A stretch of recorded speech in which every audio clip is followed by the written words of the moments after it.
Hey, what's up, everybody? Welcome to another episode of the Victorious Ones podcast, the place where gaming, the place where gaming meets comics, meets sports, meets music, the place where sports meets gaming, meets comics, meets music, as well as entertainment, as well as inspiration, of course.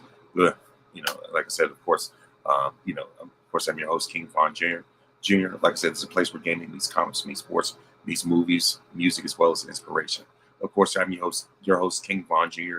You can follow me on social media on Twitter/X at 301 King Von Jr. You can follow the show's Twitter page at Victory Pod 1. I'm also on Instagram at Mr. King Von Jr. You can follow the show's Instagram page at Victorious Ones Podcast. I'm also the social media producer for Perfect Plex Talk Radio, hosted by friend of the program, Mike Knox, on Mondays at 6. And so, with that being said, of course, first and foremost, hope that that all the moms out there enjoy their Mother's Day weekend. I definitely make sure to give my mom the best Mother's Day weekend. Make sure to give her all the love and support that she needs. And so I hope that for those of you out there, doing the same thing for your mom as well. And so whatever capacity that may be. Other than that, of course, this past weekend, I was at Trap Karaoke, over here in the DC area, in Silver Spring, and so certainly had a great time. And like I said, I've been there. I was there last year, and like I said, plenty of karaoke. I didn't sign up, but I just went there to to see them, see them have fun and sing as off key as possible, dance and just have an all out party. You know what I mean? Like it's pretty much grown up recess basically. We go out to something like Trap Karaoke, and I certainly encourage somebody to go to at least one. You would not regret it. That's all I gotta say. And so and also side note, I did see the Mortal Kombat movie last week. I went for early screening, so I don't want to give out any spoilers. As far as last week's episode, so as far as that, I didn't want to give out any spoilers, but I think the cat's out the bag already at this point. I would give it about a 7 out of 10. And I did like the callbacks that they had, all the different Easter egg, like the different in-game references that they had, like with those, Johnny Cage almost getting hit fatality, but he just passes out. Shao Kahn yells finish him, and so he survived. You know what I mean? And so of course, Shao Kahn is just an absolute savage. And a matter of fact, last week I did wear my Mortal Kombat Bohemian Rhapsody shirt. Everybody loved it. Even my dad. What I mean? It was great. And so yeah, like I said, it was amazing. Katana is definitely the queen of MK. The queen of Mortal Kombat. Like I said, the way the fatalities hit. I mean? I was like, oh, this is definitely homage to the game in every sense of the way. What I mean? And of course, Liu Kang's fatality. Of course, Scorpions and Get Over Here, Noob Saibot being in there, Shao Kahn just, using the hammer, just smashing dudes' heads, like the watermelons or something, smashing his like a cantaloupe or whatever. And so, of course, Baraka, shout out to him, and of course, R.I.P. Jackson right now, but we'll definitely see him again, pretty sure we'll see him again soon, somewhere down the line.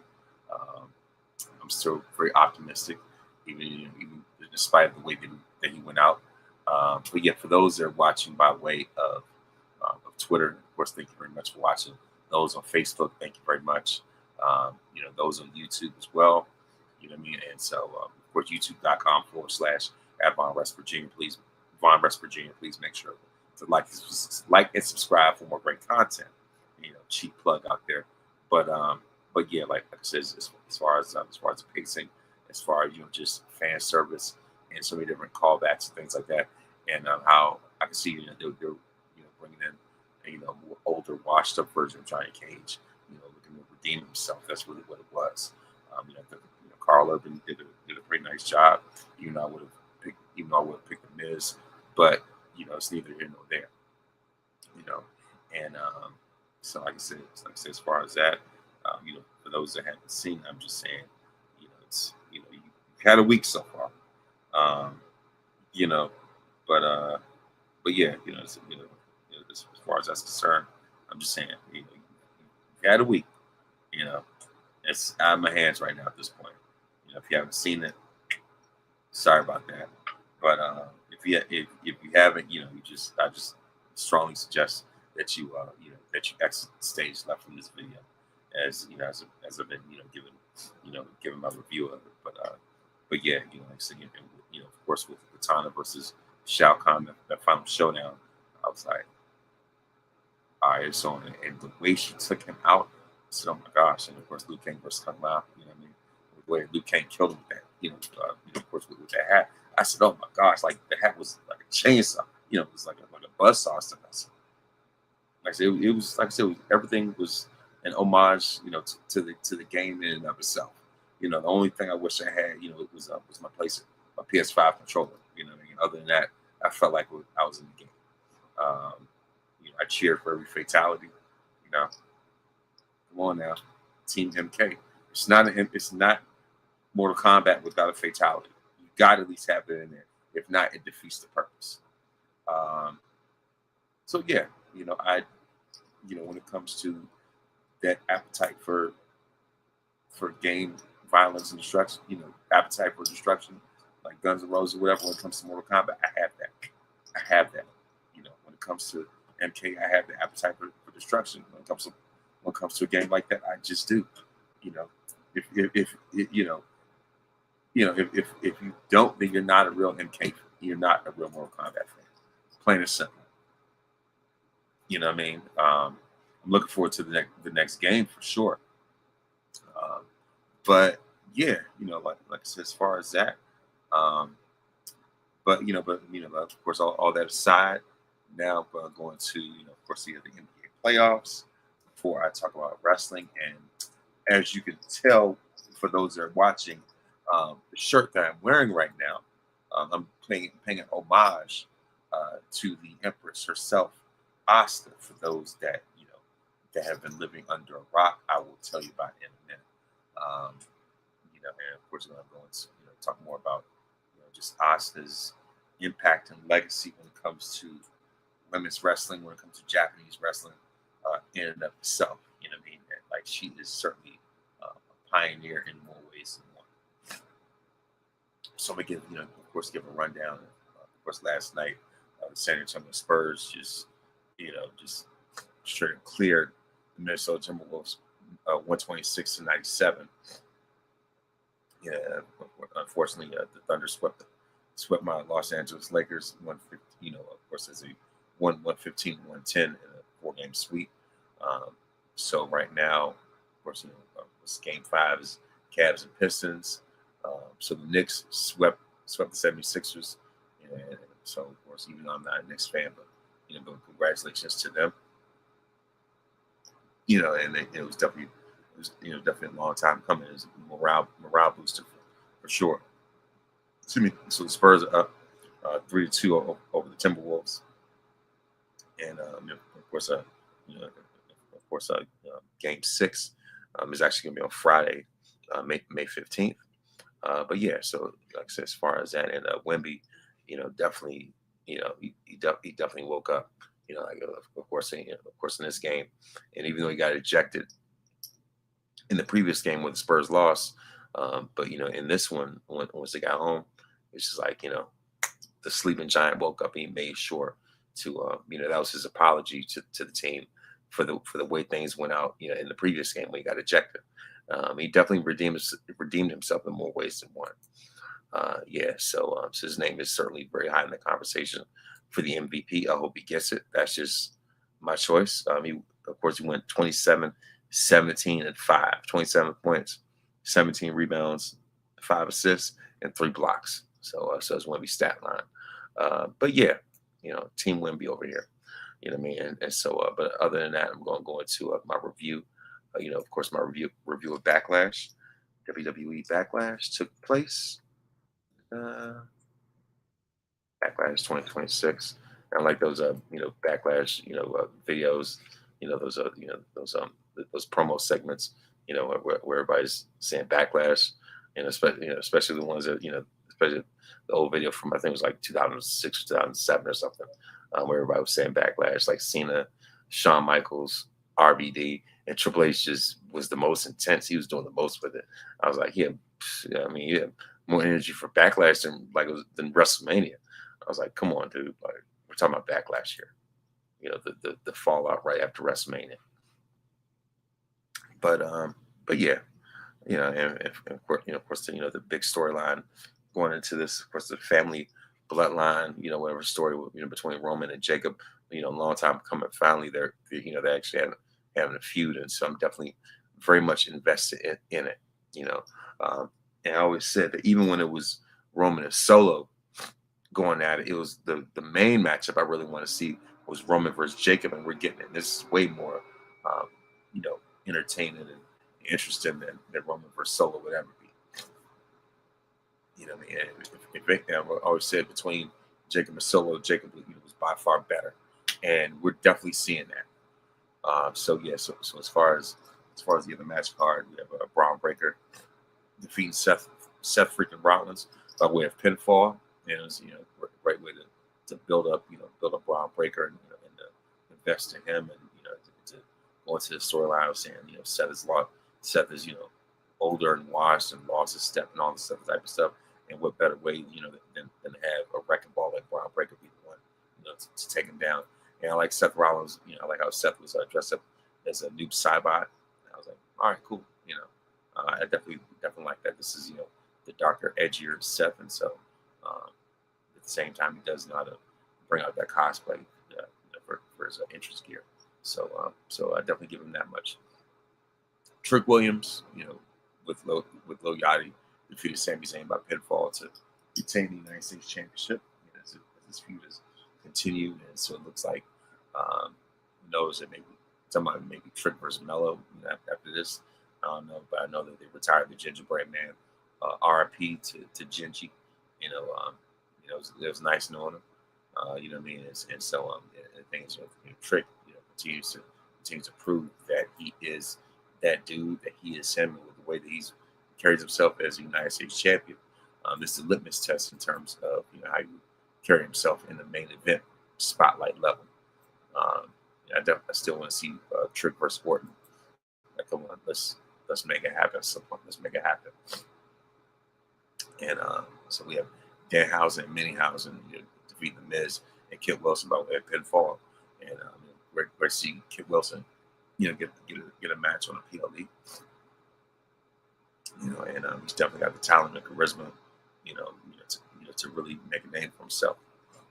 Io Sky defeats Asuka, by way of pinfall, and the big thing, like after that match was the celebration, the embrace, the hug between Asuka and Io, and so that was them breaking, character breaking kayfabe, to show that, right? By the way, thank you very much for those on Twitter that are watching, and those on Facebook. I appreciate that. Oh, all right then, keep it going, for those that are watching.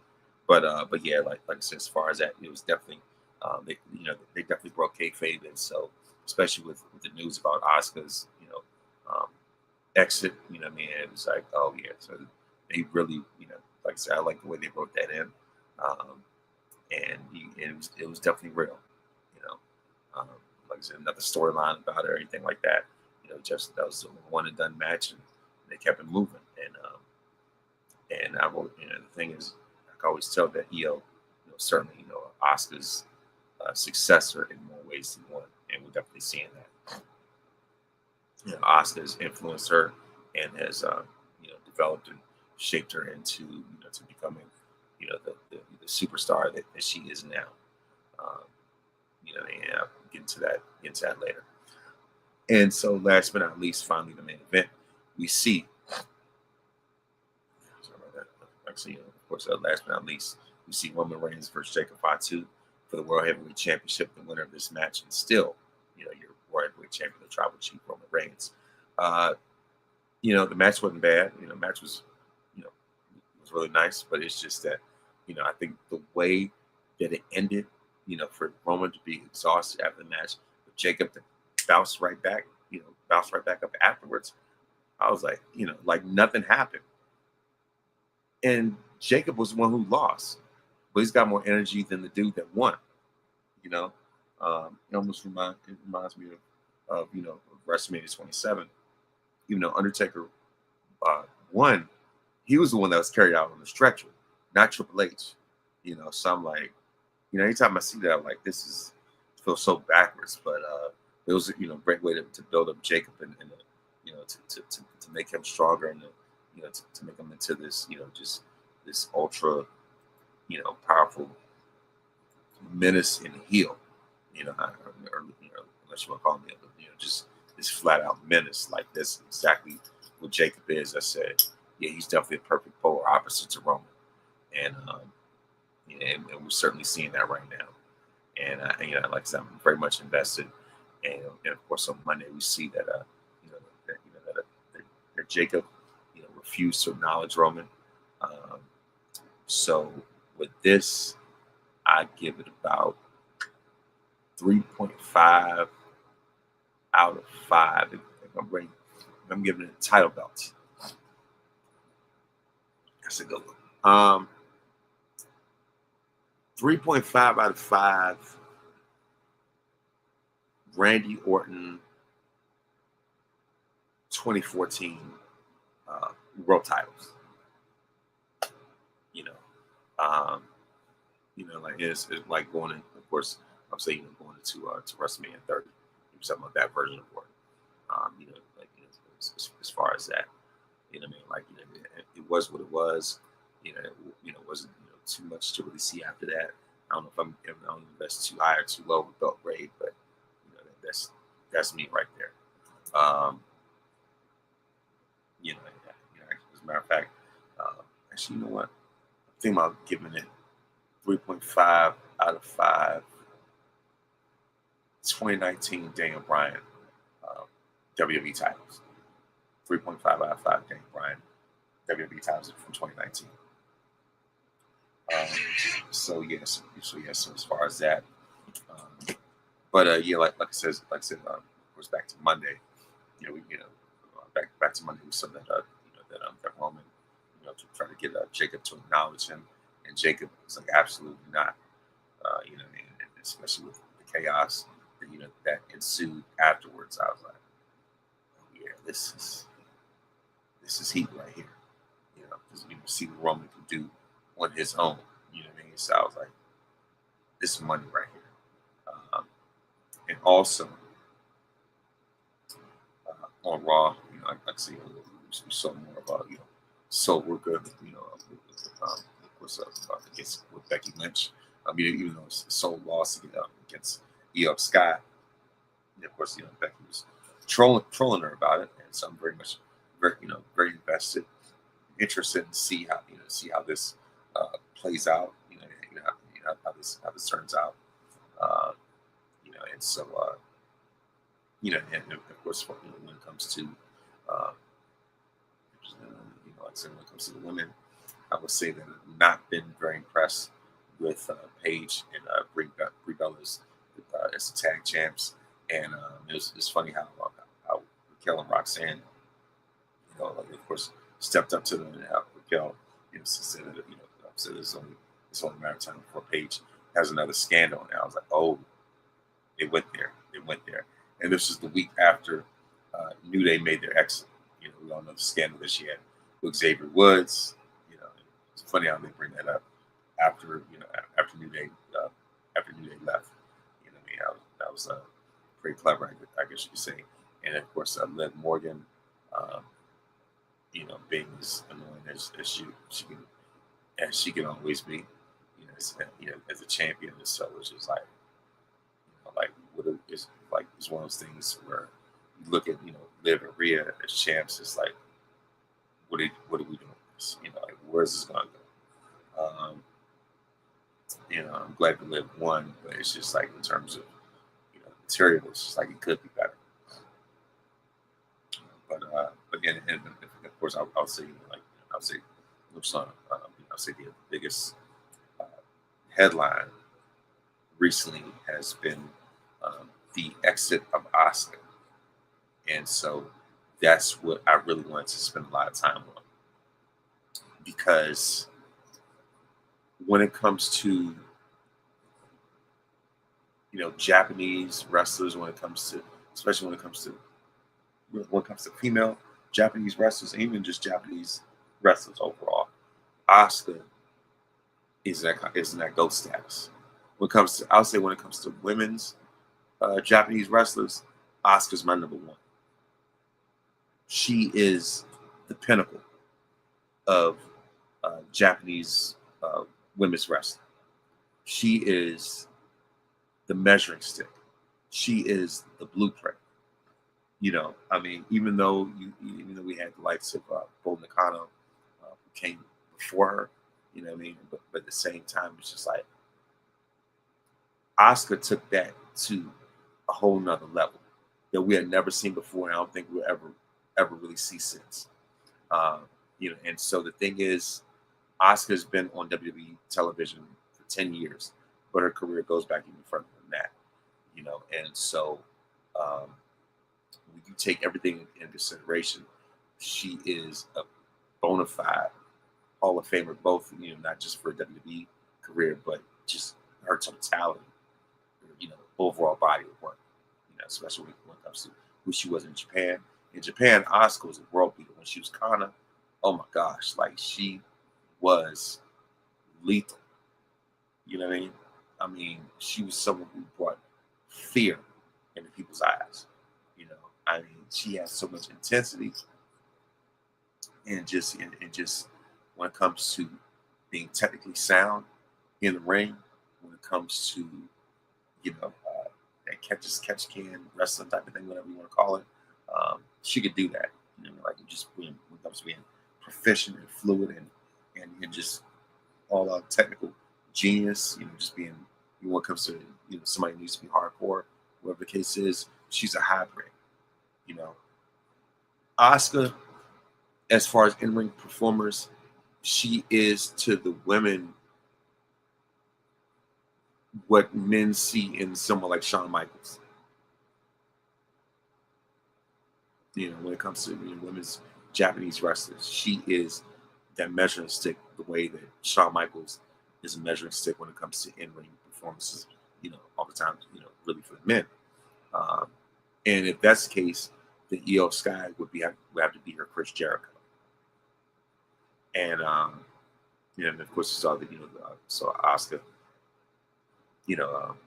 hug Io right before leaving, and for WWE to write her out like that, to incorporate that, and I was like, without making her look like a fool, and it's just like at this point right now, of course and the thing is, at this point, especially under TKO's umbrella, or really just in general,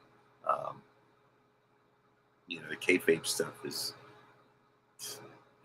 absolutely obsolete like it's never been before, to the point where they're revealing like the reasons why people are leaving, all this other type of stuff, revealing certain backstage stuff that normally wouldn't be leaked out like that, under any other circumstance, and so it's just like, I know that Vince has broken that fourth wall of kayfabe before.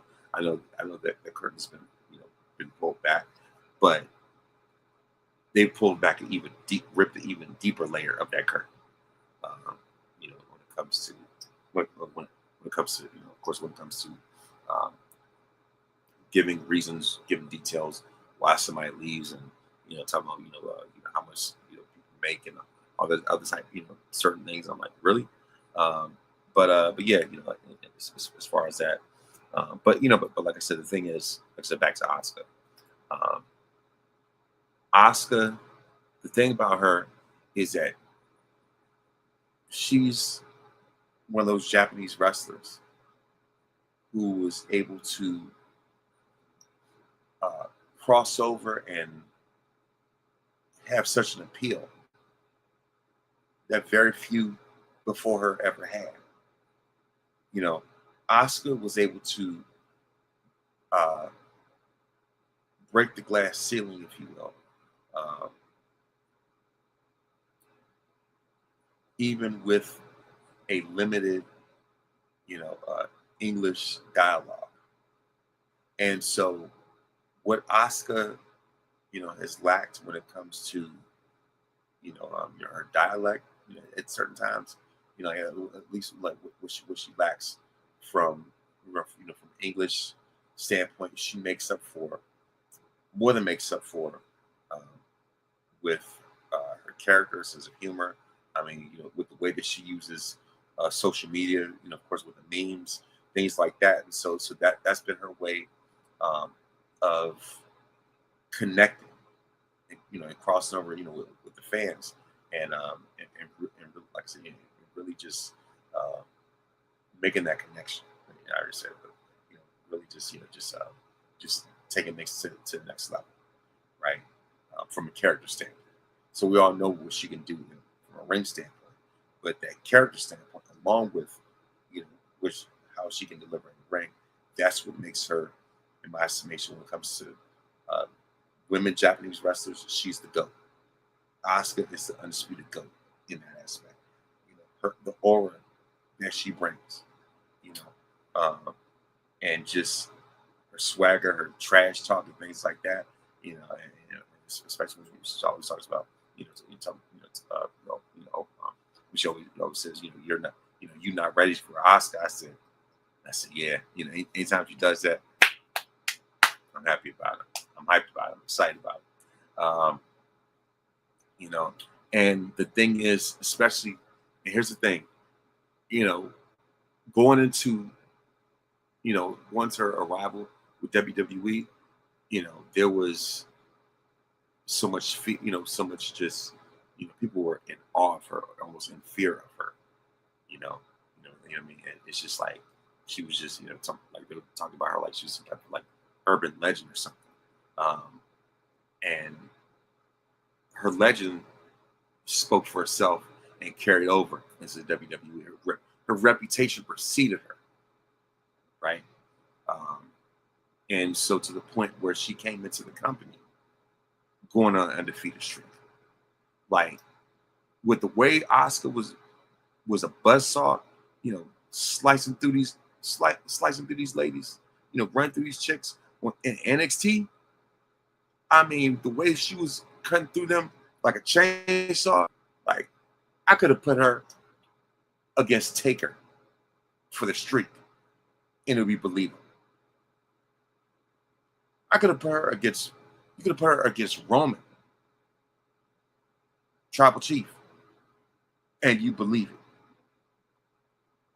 Like that version of Asuka was deadly, you know, and she is, will forever, in my estimation, be NXT's greatest women's champion.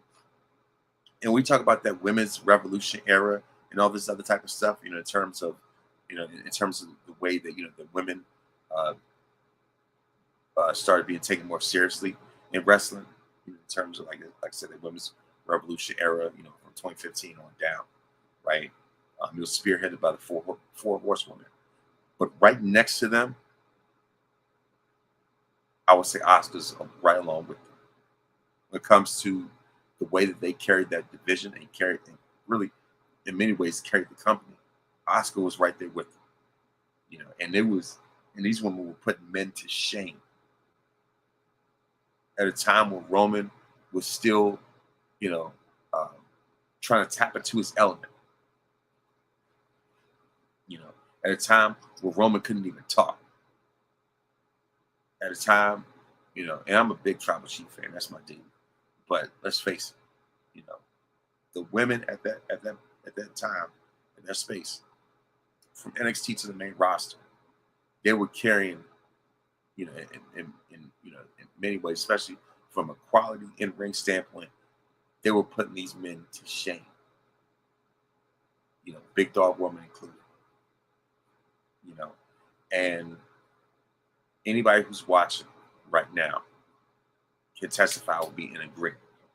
You know, and like I said, it's ain't, you know, no shade, you know, on old boy or nothing like that. It's really ain't. It really ain't. It's call it what it is. It's not slight on him at all. The main thing is about Asuka herself. You know, and just my main point is just the legacy that she has brought to the table. And you know, and like I said, the thing is, you know, how she, you know, Food, man. yeah, and so so the thing is, you know, like I said, you know, with the way that, like I said, Asuka was a world beater. You could have put Asuka on Tekken, and I believe it.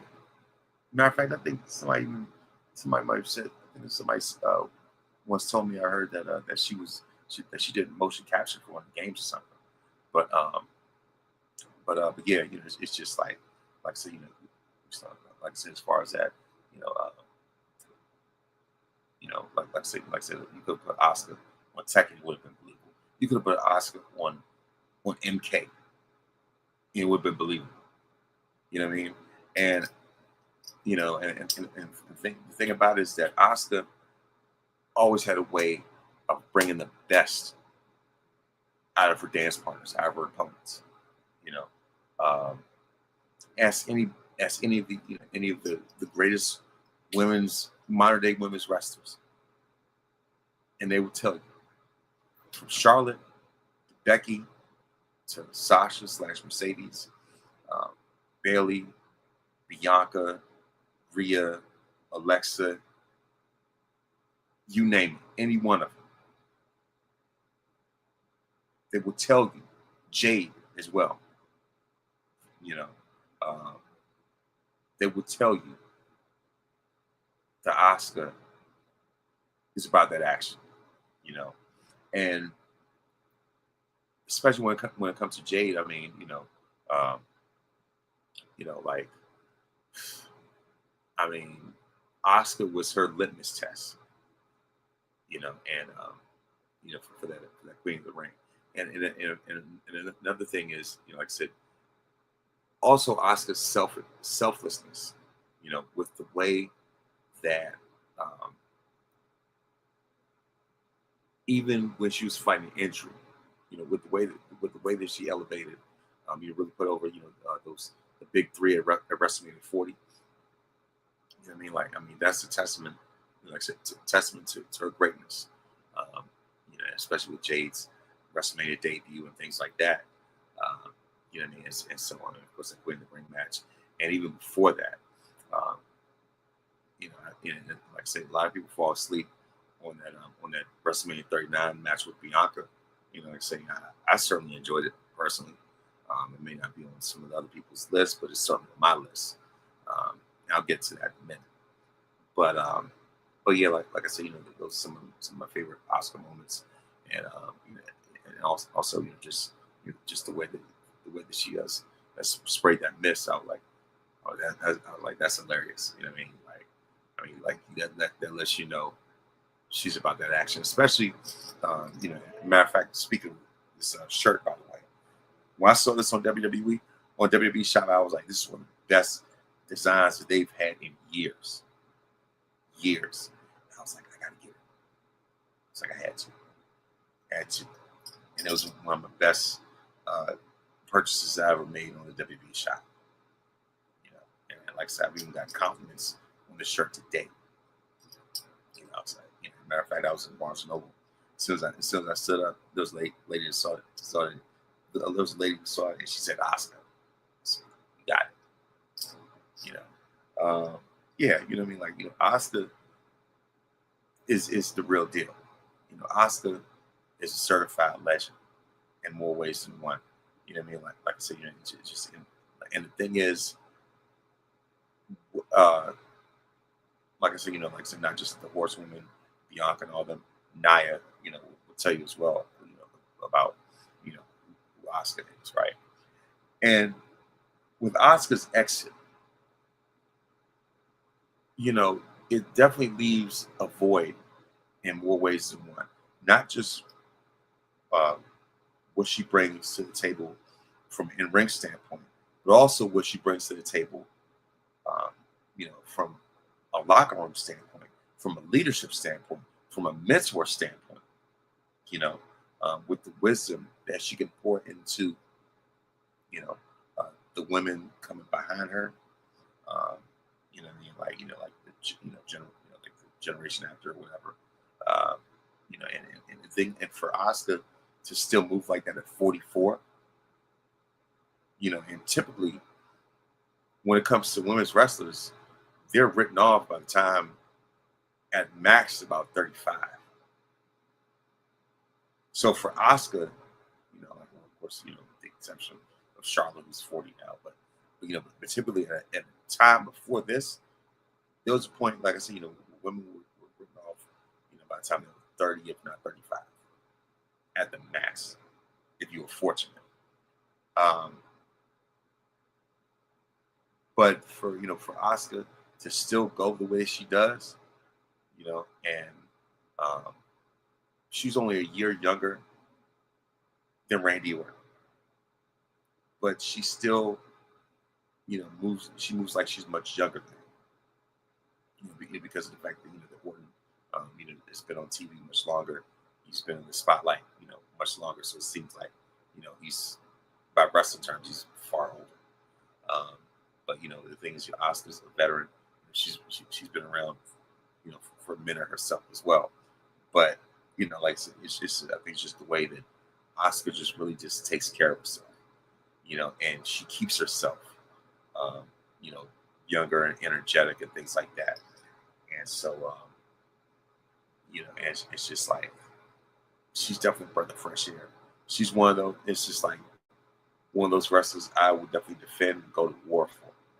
And she's also one of those wrestlers when you think about them, just brings a smile to your face.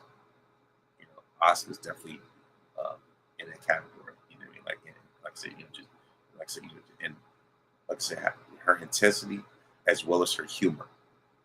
How she could just change it on a dime. That's remarkable. Like I said, that's a testament to her ability, her skill. Um, I'm giving her Oscar all her flowers, all her roses. Um, and shame on Goldberg for the way that he was throwing shade at her. Because because he had because she had a longer winning streak than him. She broke his streak or whatever. And like, nah, as a matter of fact, Oscar would clear through Goldberg. I'd put her against him, and she would run right through him. Oscar would humble Goldberg. Let's not go there. Let's not go there. Yeah. So no Oscar slander, no Oscar shade at all on my watch right here. And if there were, any wrestlers to, that I could talk about for you to get to know me, Oscar would certainly be one of them. And so, like I said, when it comes to, what she represents in the ring as a performer, what she represents as a locker room leader, as a veteran, uh, and the thing is, I would say it like this: it's great, to see to see WWE bring in your legends like like Trish's and Lita's, for the next generation. But if anything, I would say the Oscar should be the next ambassador after them. Because I feel as though she could connect with the following generation in a way that even Trish and Lita to a certain extent can. And mind you, both of them are icons and legends themselves. But Oscar could bring something to the table that for the next generation or so that even they can. And there's no slight disrespect to them at all whatsoever. But it's just, let's just call it what it is. And like I said, it's just that like I said, when it comes to Asuka's legacy collectively in women's wrestling, she is among the all-time best of the best. Regardless of the WrestleMania thing, that's neither here nor there. But when you look at her resume overall, when you look at what she brings to the table, she is certified, top 5 to 6 all time. When it comes to Japanese wrestlers, I throw in the top 5 for real. To be honest with you, like when you look at Antonio Inoki, Great Muta, Asuka, Jushin Liger, like she is up there with the absolute best of the best that you can think of. Masahiro Chonos and all the, whoever else you want to name, whatever, Fujinami, whatever it is. Asuka's right up there with them. Jushin Liger and all them. Asuka is right up there with them. If you really know ball, you would put Asuka in that combo. Plain and simple. She's like I said, she's a Grand Slam champion. Of course, Money in the Bank winner, Women's World Rumble winner. You know what I mean? Like, you name it, she's done it. NXT longest reigning NXT champion, longest single reign NXT Women's champion. You know what I mean? There's nothing else I can say besides, she is an absolute phenomenon. And so as a matter of fact, but yeah, check it out. Here's almost invincible a little bit. But yeah, like I said, as far as that, when it comes to, when it comes to what I would consider some of Asuka's greatest matches, I would look at, Asuka versus Rhea on Raw 2025. That was an excellent match. I definitely enjoyed that. I would look at, Backlash 2021, Asuka versus Charlotte versus Rhea, WrestleMania Backlash. Of course, I look at, like as a matter of fact, backtrack. I look at Asuka versus Ember Moon from NXT Takeover Brooklyn. Of course, I also look at Asuka versus Ember Moon from NXT Takeover Orlando. I also look at Asuka versus Becky versus Charlotte, from TLC 2018. So as far as that, so those are top 3 right there. Of course, I also go with Charlotte, Asuka versus Charlotte from WrestleMania 34. Unfortunately, that's when the streak was broken, but it still holds up. Of course, the women's War Games match is my top 5. And then, of course, like I said, of course. So of course, for one, like I said, Asuka versus Ember Moon from NXT Takeover Orlando. I also have, of course, Asuka versus Becky versus Charlotte from TLC 2018. That's number 2. I also have Asuka versus, Asuka versus Charlotte from WrestleMania 34 to 3. I have the women's War Games match at 4. Asuka versus Ember Moon NXT Takeover. Of course, that's at 5. Asuka versus Charlotte versus Rhea from WrestleMania Backlash 2021. That's number 6. I have, of course, Asuka versus Bianca Belair from WrestleMania 39. Of course, that's 7. Asuka versus Rhea from Raw 2025. So as far as that's concerned,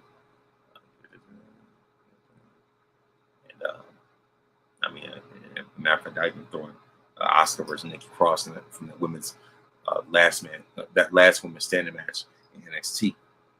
So I was like, so pretty much as far as that's concerned, and pretty much, Asuka's career, speaks for itself. So as far as that, and of course, I also say Asuka versus Becky Lynch from the 2019 Royal Rumble. So as far as that's concerned, so those are my top 10 Asuka, so Asuka matches. So like I said, Asuka versus Ember Moon, from NXT, of course, NXT Takeover Orlando 2017. Asuka versus Becky versus Charlotte from TLC 2018. I have Asuka versus Charlotte from WrestleMania 34. I have the Women's War Games match at 4. Asuka versus Ember Moon NXT Takeover at number 5 in Brooklyn. Of course, Asuka versus Charlotte versus Rhea from WrestleMania Backlash 2021 at 6. Asuka versus Bianca from WrestleMania 39 at 7. So I definitely want to give them matches flowers. Asuka versus Rhea from of course, so, actually, as a matter of fact, I'll switch out the Rhea match with Asuka versus Becky. From 2019, it's going to be number 8. So of course, Asuka versus Nikki Cross, the last woman standing match at number 9. And Asuka versus Rhea from Raw at number 10. So those are my top 10 Asuka matches, and so that's pretty much sums it up right there. And of course, before I go out, I would like to give birthday shout outs. Of course, on May 12th, Kim Fields from Facts of Life and Living Single, of course, turned 57. Skateboard legend Tony Hawk turned 58. On May 13th, the 8th wonder of the world, was 25-time Grammy winner, and music icon and legend and genius, Rock and Roll Hall of Famer Stevie Wonder turned 76. On the same day, and of course, NBA legend and of course, 5-time champion, one of the greatest rebounders of all time, Dennis Rodman, turned 65. On May 15th, greatest cowboy of all time, the all-time leading rusher, Emmitt Smith, turns 57. Dennis Rodman turned 65. On May 15th, and of course, Emmitt Smith turns 57. Of course, Ray Lewis turns 51. Kevin Von Erich turns 68. Of course, turns 68. First Lady Trina, Trina Jenkins from First Baptist Church of Glenarm turns 66. Of course, on May 15th, also, Ron Simmons turns 68. May 16th, Janet Jackson turns 60. Of course, May 17th, Sugar Ray Leonard. May 16th, Janet Jackson turns 60. May 17th, Sugar Ray Leonard turns 70. And of course, May 18th, Mr. October Reggie Jackson turns 80. On May 19th, Malcolm X will turn 101. Andre the Giant would have turned 80. Kevin Garnett turns 50. And Grace Jones turns 78. And that's it for the birthdays. And always remember, as a matter of fact, of course, before I go, I would like to give a word of wisdom. Before I go, I like to give a word of wisdom. And that is that whatever battles you're facing today, put all your confidence and trust in God instead of your own ability to cope. Like getting a resolve and faith to worship God ahead of the battle and walk with the boldness that comes from God confidence. Whatever God has asked you to do may seem impossible for you, but it's not impossible for Him. So that's my word of wisdom. And always remember that you are victorious because greater is He that is in you than He that is in the world. When you put God in first place, you don't have to worry about being in last place. Please make sure to listen to this podcast on iTunes, Spotify, Google Podcasts, or anywhere else that you download podcasts. Or you can also check it out on YouTube, of course, on youtube.com/Avon Westbrook Jr. Thank you very much for listening. Thank you very much for watching. And may this day be the absolute very best day of your life.